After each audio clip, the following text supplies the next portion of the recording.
sa inyo, pagbaba po namin ng sasakyan, sabi namin, mabuti naman, ay medyo lumamig na ang hangin. Ngunit pagsubaw ninyo, mainit na naman pala ang pagsalubong ay din sa amin. Maraming salamat po. At napakarami sa inyo ang nakarating. Marami sa inyo, marami po, alam po.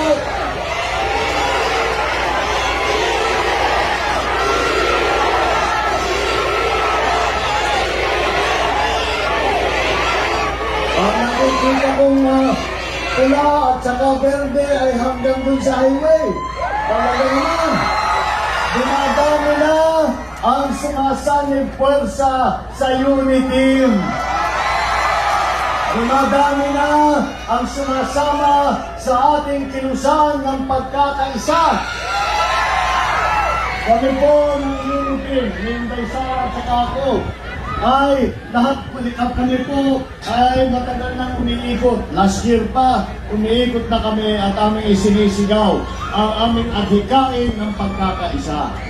Dahil po, nakikita po natin na sa dumaan na pandemya, na dahan-dahan pala tayo palabas sa pandemya, sa krisis ng pandemya na ito, ay nakita po natin na tayo pong mga Pilipino, lahat po ng Pilipino ay nangangailangan ng tulong ngayon dahil sa kahirapan na dinadaanan ng bawat Pilipino.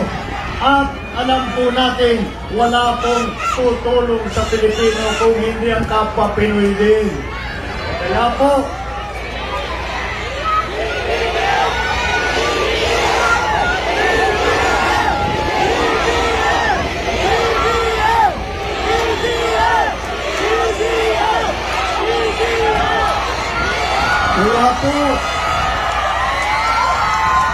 ang pagkakaisa po ang siyang naging adhikain ng Uniteam.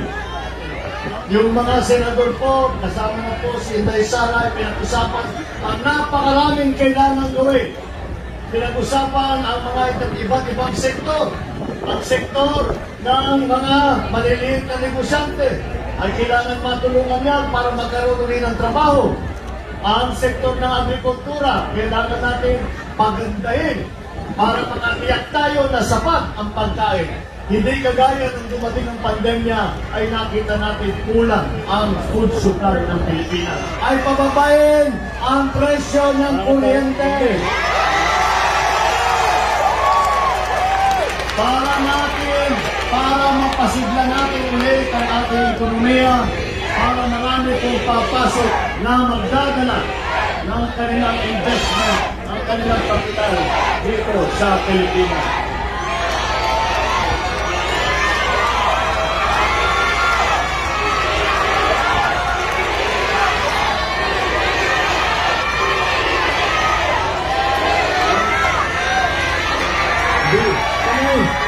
Kaya yung BBM ninyo, pero nakikita ko, nasa si Sandro.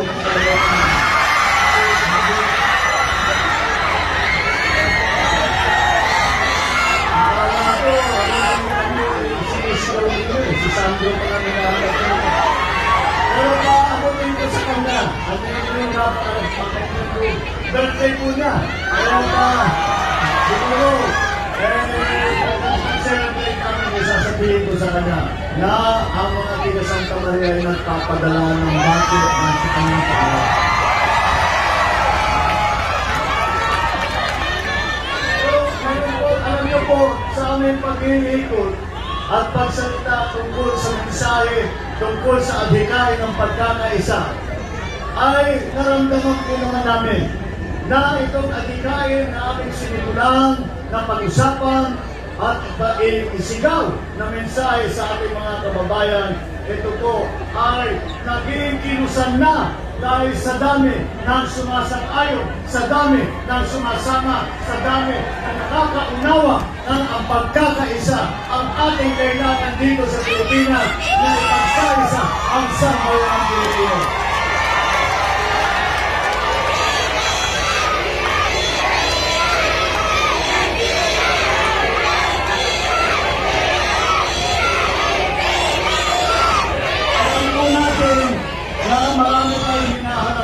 problema, marami tayong kailangan ayusin.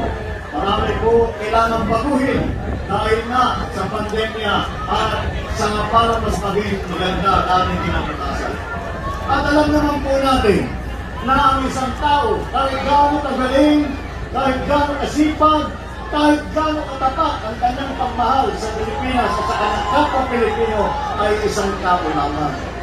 Kaya ang kinakailangan kapag tayo humaharap sa krisis na sa kasaysayan ng Pilipinas na nanggaling dito sa kasaysayan ng Bulacan, ay dapat ang gawin natin ay magkaisa at sabay-sabay tayo nakapit-pisik humaharap sa lahat ng hamon na dumadating dito sa Pilipinas.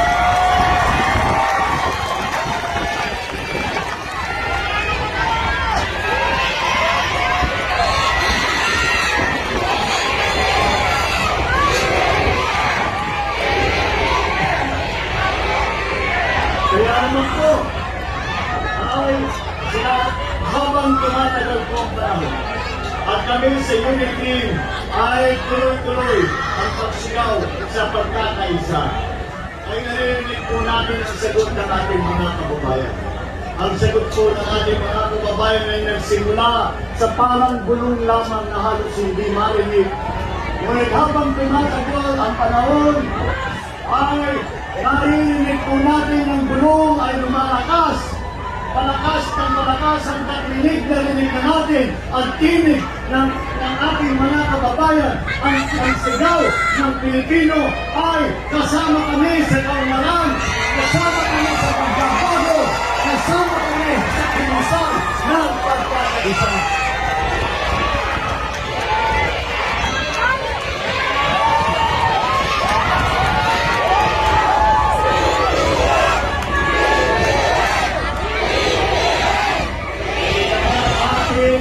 Patuloy ang nasimulaan natin pinsa ng pagkakaisa. Na ating sinimula dito sa Santa Maria sa araw na ito, kahit anong hirap ang dinana na kasaysayan, kami po ay nagkaisa, kami ay nakaraos, at hindi lamang nakaraos, kami sumikat pa. Kaya may pagmamalaki namin ulit at isisigaw namin ulit, ako ay Pilipino, taas noo kahit kanino.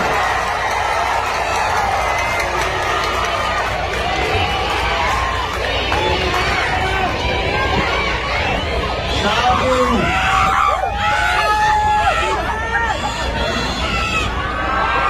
pananaw sa itong pagkakaisa na aming pinag-uusapan ay kaya naman natin makamtan. Dahil po, hindi ka taka-taka na mainit ang salubong sa mensaheng pagkakaisa ng ating mga kababayan dahil nasa ugali naman, nasa kultura naman ng Pilipino ang maging mapagmahal. Hindi naman po palaway ang Pilipino. Ang mga Pilipino hindi naman po naghahanap ng gulo. Ang hapon lang ng bawat Pinoy pagkaroon ng disenteng buhay na baka sakali rin ay meron silang aasahan ng magandang kinabukasan. Kaya po huwag po natin titigilan itong sinimulaan natin sa araw na ito dito sa bayan ng Santa Maria, dito sa lalawigan ng Bulacan. Ipagpatuloy po natin hanggang tayo ay magtagumpay. At ang aking pinag-uusapan na tagumpay, hindi lamang ang tagumpay sa halalan sa Mayo, kundi hindi ang tunay na tagumpay na dumating na ang araw na ating nagawa at napagkaisa natin ang sambayan ng Pilipinas. At kapag yan po ay nagawa natin at dumating ang araw na tayo po, masasabi po natin nagkaisa muli ang mga Pilipino. Sama-sama po tayong babangon muli. Maraming salamat po sa inyong lahat. Magandang hapon po sa Santa Maria. Mabuhay po kayo lahat. Mabuhay ang